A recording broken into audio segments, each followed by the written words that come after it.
विधान परिषद मतदारसंघाची निवडणूक भारतीय निवडणूक आयोगाने जाहीर केलेली आहे आणि त्याचा कार्यक्रम मी आपल्याला सगळ्यांना सांगतोय. 25 मे रोजी याचं नोटिफिकेशन होईल. त्यानंतर 1 जून ही लास्ट डेट आहे नॉमिनेशन्स फाईल करण्याची. 2 जुलै जूनलाची स्क्रुटिनी होईल. 4ला विड्रॉवल करण्याची मुदत आहे.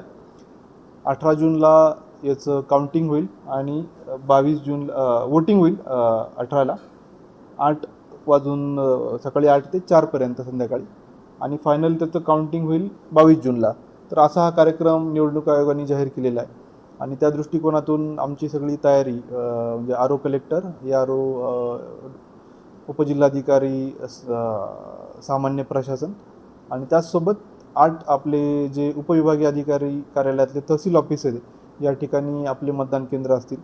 याची पूर्ण तयारी आमची आता चाललेली आहे आणि त्या अनुषंगाने जे काही आपले HODs आहेत त्यांना आदर्श आचारसंहितेचं पालन करण्याच्या सूचना पण दिलेल्या आहेत. तर या ठिकाणी जो मतदार आपल्याकडं आहे तो आपल्या महापालिका, नगरपालिका, नगरपंचायत याच्यामधले सर्व आपले पदाधिकारी आहेत.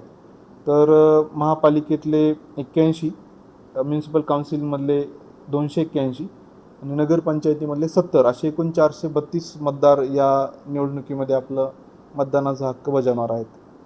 तर या अनुषंगाने पूर्ण प्रशासन सज्ज आहे. धन्यवाद.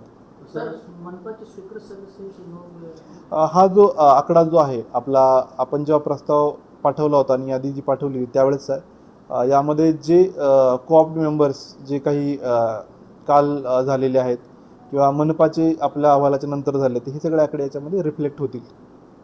सर, काल अर्धापूर आणि भोकर आणि भोकर या ठिकाणी स्वीकृत मतदानाचा अधिकार आहे.